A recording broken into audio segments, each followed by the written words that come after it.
Hello everyone and welcome to this video on how to choose a chess move. So how do you choose a chess move in any given game? Do you look at the position and come up with some deep strategy? Do you look at the tactics? Or do you just wing it and say, oh, that move looks good? Well, today we'll dig into that a little bit with a game by a chess legend, Paul Morphy, one of the greatest players of all time, who played for a few years and was considered the unofficial world champion back around 1857, 1858. And this game takes place in London, 1858, where Paul Morphy with the white pieces plays Henry Bird. And so let's begin here. Paul Morphy starts out with e4. So in the beginning, in the opening of a game, when you're choosing a chess move, you can use general opening principles. So one is to control the center of the board. So this e4 move is a great move. It helps control the d5 square, and it allows your bishop and queen room to develop. And so black responds with e5, copying white's move and achieving the same results, controlling a central square and allowing room for the bishop and queen to develop. And now f4 is played. So when you're choosing a chess move, something to be very careful of is to have reasoning behind your moves. I had a friend who was telling me they had trouble focusing while they were playing. They didn't have a routine. So one thing you can do to choose a chess move is to come up with some routine. An example could be, before you make your move, ask yourself first what your opponent's move achieved. So this last move by black just placed a pawn in the center to help control the center and allowed his bishop room to maneuver, queen and bishop. Okay, so now that you see what black's last move, your opponent's move, achieved, before you move, ask yourself, if I make the move that I want to, will my king be safe? So that's the first thing to look at. Before you make your move or choose your move, will your king be safe after you make that move? So here, before you move to f4, if you ask, will my king be safe? You may see that black has an opportunity to move this queen, which is opened up or able to move because of black's last move with e5. The queen could check you on h4. So then you have to ask yourself, okay, if my opponent can check me, will my king be safe after that checking move? And if you asked yourself that question, hopefully you would find that you would be able to just block the queen with g4. The queen would be under attack and would have to move away or move to a different square, and it would give you time to make your move. So before you make your move, ask if your king is safe, then check to see if your pieces are safe, and then your pawns. And once your king, pieces, and pawns have all been determined to be safe after your move is made, but before you make that move, ask yourself, is your opponent's king, pieces, and pawns safe as well? And so by asking yourself these questions, you will keep from blundering as often. You will hopefully see that your king can be attacked, and you won't make a move leading to a checkmate by your opponent. And also, once you've determined you are safe, you can ask if your king, or excuse me, if your opponent's king, pieces, and pawns are safe. And this may allow you to find a surprising attacking move or tactic against them that can checkmate them or pick off one of their pieces or pawns. Okay, let's continue on with the game before I dig too deep here. So e4 is played. And another reason this move is made is strategy. This will allow black to capture this pawn. And the strategy behind this, King's Gambit accepted here, was this opening where f4 is played, and it pulls this valuable central e-pawn of black's off to the side of the board, which may allow white to place both his pawns in the center here and control a lot of squares in the center. So that is one of your goals, not only in the opening but throughout the game, is to control the center more than your opponent is.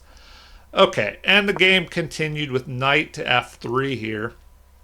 So this move helps control the center, but once again, if white had asked himself, is my king safe, he would have noticed the queen can still come down and check here on h4. So that may lead you to make this knight move, which now stops the queen check here, as the knight may capture the queen if it moves to h4. And so black moves to g5. So first, ask yourself, why did my opponent make that move, and what does that achieve? Well, this move guards the f4 pawn. So black may be attempting to just hold on to this extra pawn, because after d3 or d4, the bishop would be attacking this f4 pawn, but now g5 protects it. And does this move lead to any threats against my king? No. What about pieces? Well, possibly this pawn could push forward and attack my knight, so you'll have to be aware of that. And my pawns are safe. So now, before white moves, he can look at black here. Is black's king safe? Yes, at the moment you can't attack the king. What about his pieces? Well, they haven't even developed yet, so they're safe on the back rank. And as for pawns, this pawn that just moved is protected by the queen.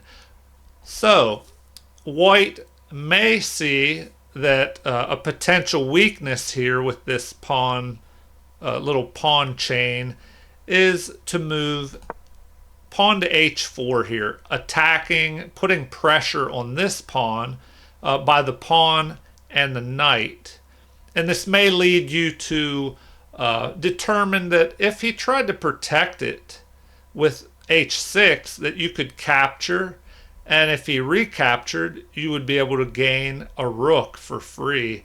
So black will have to find another way to protect this pawn. He could try f6, but maybe that would weaken the king side even more than it already has by pushing this g-pawn. And so here black decides to just push the pawn forward, and now the knight is under attack. So where will this knight go? That is the immediate threat. Your king is not under attack, but one of your pieces are, and so this knight must move.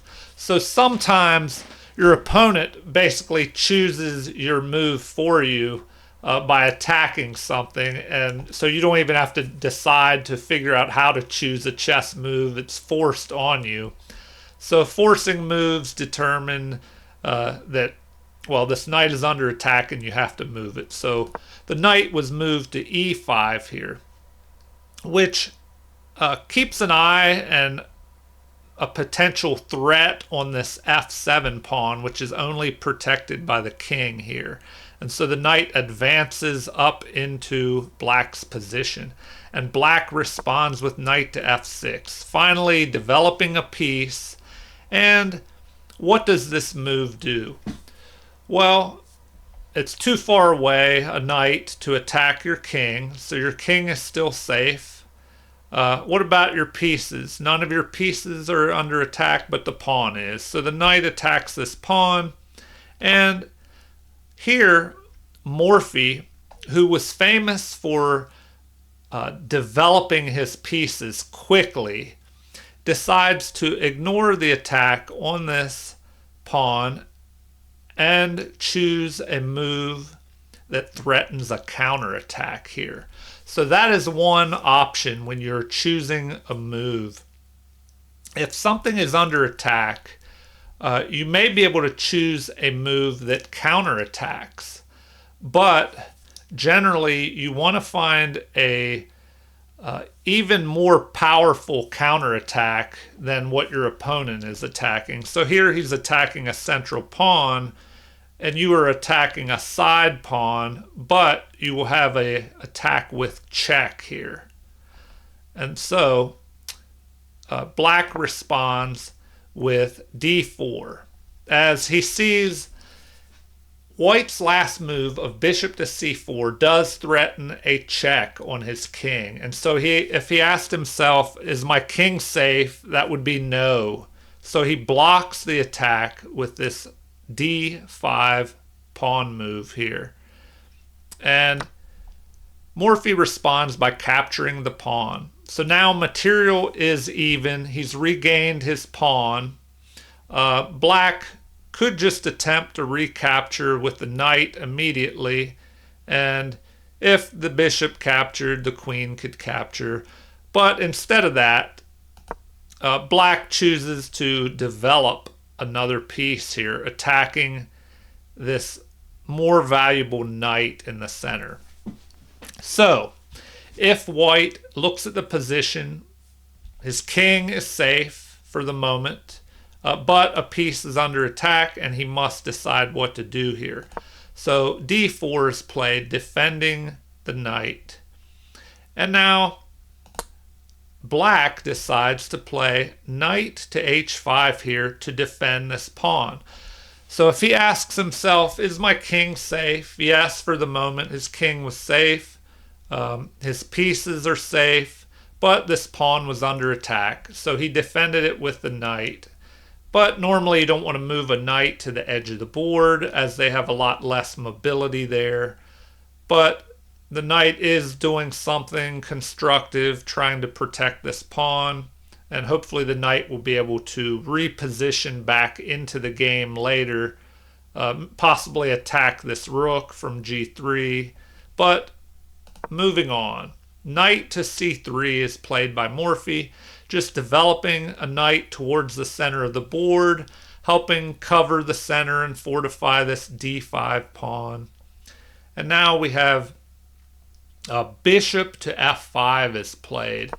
But if we look at that, as soon as this bishop to f5 move is played, the evaluation jumps in Morphy's favor here by almost a pawn's worth of material. So this was not the move the computer prefers.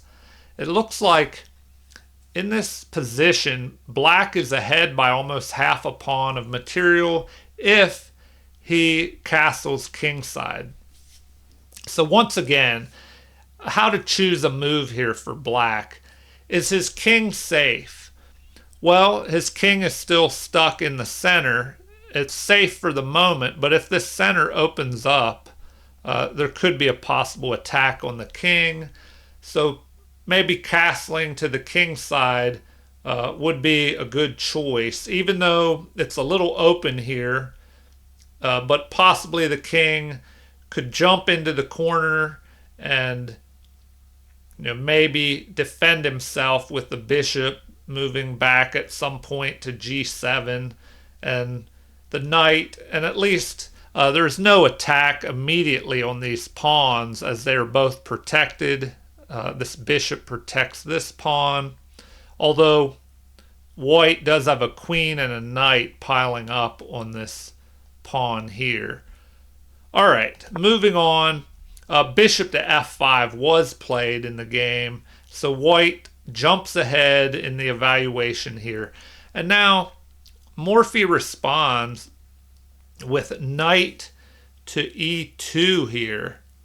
And the game after that evens up a little bit. It looks like the computer prefers a capture here with bishop capturing on f4.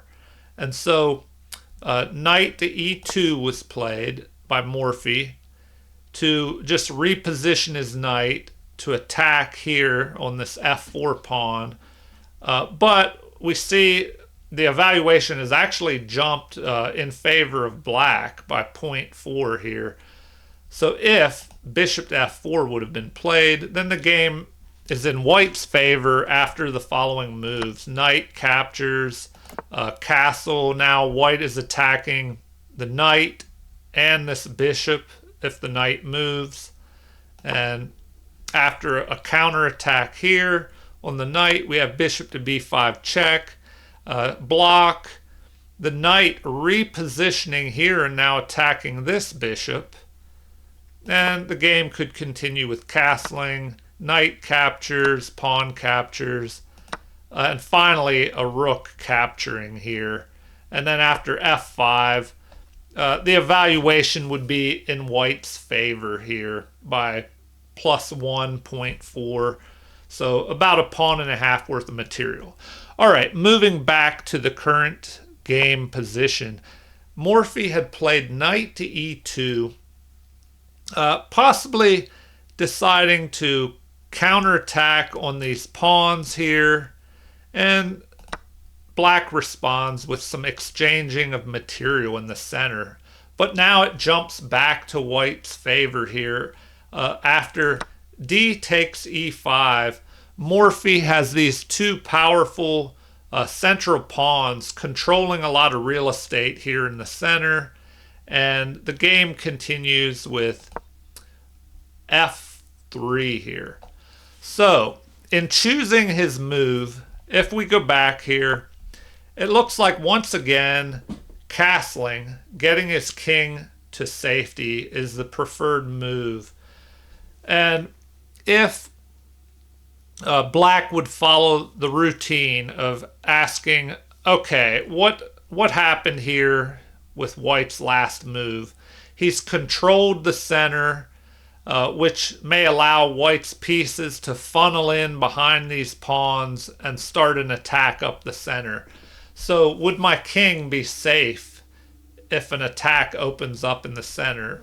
So no, this king is hanging out in the middle, and that may help him to decide to castle kingside to try and reach some type of safety here.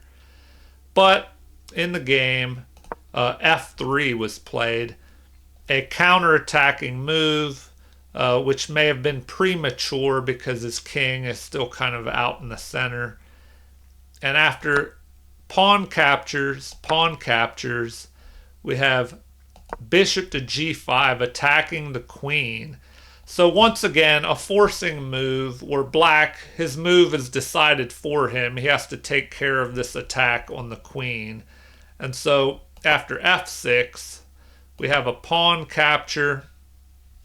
And now the queen moves to d6, trying to get some type of attack down towards white's king side. And white counters with a move that centralizes his queen, bringing the queen up into the center of the board. So another way to choose your chess move is to look at your pieces and find the pieces that are not doing anything, that haven't been developed yet. So with white, it was his queen and these two rooks.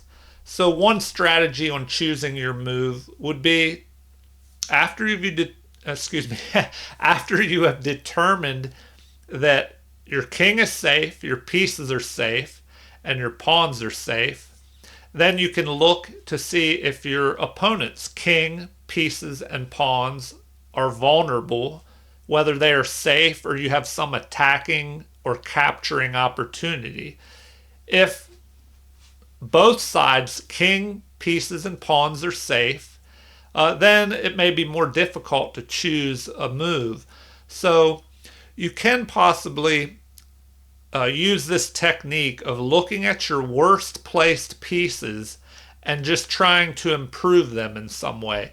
So here Morphy determined that his queen was doing not too much on D2, or excuse me, on D1 here. And so he moves the queen up to the center where it has more influence and it is stronger.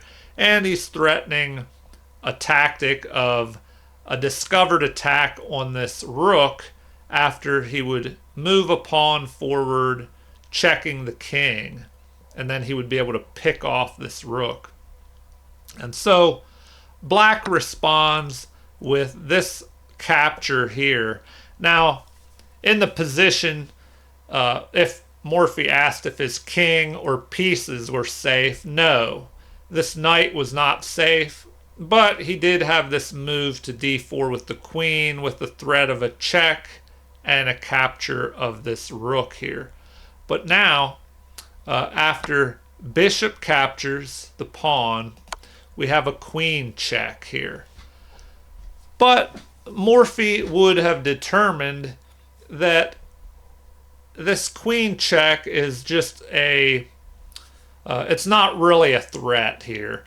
It puts him in check, but he can move to safety here, and he would be guarded by this bishop, his queen, and there would not be any follow-on checks that would cause him danger. So if we go back and look at the computer evaluation, we already see Morphy is winning by +3. So 3 pawns worth of material ahead for white. Even though if we look at the material, we see that, let's see, 6 pawns to 4. So white has 2 extra pawns, but when we look at the pieces, it looks like black has 1 extra knight. Yes, an extra knight in this position. So 1 extra piece. 1 piece to 2 pawns. So black is ahead by 1 pawn's worth of material, but the evaluation shows that white is really ahead in this position, as this knight is under attack here off on the side of the board. The queen is a little better positioned here. There's this threat of check and a capture of the rook. So white just has more threats here and should be winning. After queen check, now the evaluation has jumped to +5.5 in white's favor. So the knight just moves to safety here. And then the game continues with castling, protecting this rook, avoiding that check by the pawn and the capture of the rook. But now this knight is unprotected, and instead of going after this knight with the bishop, instead Morphy plays this move, which is even more dangerous than just taking the piece. Now the queen is under attack and will have to move, and then there would be a discovered attack by this rook on the king after this bishop moved. So the game could continue. The computer recommends c5 here, attacking the queen. So let's say we play that computer recommended move, and after the computer recommends, looks like capturing en passant is the most recommended move here. So capture, and now the knight may capture, attacking the queen, but the computer recommends queen to c4 here. So queen to c4 check, and now looks like rook to f7 is recommended. So I'll play a few of these moves out, and a lot of these moves, they don't have to choose the moves as they are forced. If you're in check, you have one of 3 options. Run out of the check, block the check, or capture the attacker that's checking you. So here, there's a block. But now it looks like the computer recommends the best move is this queen sacrifice here. So after the king captures, then we have a bishop move capturing the knight with check. And then after g6 blocking, let's see how it recommends the continuation here. Oh, well, now we can just capture. And then after capture, and finally, the rook can capture this queen that's been under attack all this time. So that would have been an amazing continuation. But Paul Morphy was playing another chess master, Henry Bird, who, probably saw how the direction the game was taking, and just decided to resign a few moves back and not go through all of this. So anyway, how to choose your chess move. I'll recap. You can follow basic strategy, so learn basic principles and strategy, like controlling the center of the board, developing your pieces off the back rank as fast as you can. So if I go back to the beginning here, we see e4 is played, which helps control the center and allows you to develop your bishop and your queen. And so black did the same. And now the game kind of veered off. Instead of pieces developing immediately, we had this pawn move, which helped fight for the center and give white more control of the center. But now we see pieces developing. So in the beginning, when you're choosing your chess move, control the center, develop your pieces off the back row. Try not to move pieces more than once. Just move each of your pieces once, get them out into the center, and then after you have all your pieces developed, usually that's when it's good to try and attack. But as you're moving, if you're not sure what to do, and before you make a move, ask yourself what your opponent's last move did. What was he trying to achieve by making that move? And that might reveal a hidden attack, or an easy attack that you see immediately, and it could help you from making a blunder. So what did your opponent's last move achieve? Is he attacking anything? Is your king safe? Are all your pieces safe? And are your pawns safe? Then, if all of your pieces are safe, look at your opponent's king, pieces, and pawns. And by doing that, you may see an attack, a checkmate attack. You may be able to pick off a piece for free, or a pawn. And then finally, if all of your king, pieces, and pawns are safe, as well as your opponent's, well then you may have to dig deeper into your strategical thinking by asking yourself, well, what is my worst placed piece or pieces, and how do I improve their positioning by just moving them to a better square where they have more influence on the game. Okay, well, I don't want this video to go on too long, so I'll end it here. If you enjoyed the video, please like and subscribe. Feel free to leave comments or suggestions. I hope you enjoyed this video, and check out Nick Butt's Chess to enjoy more videos. Thank you, everyone, and have a great day.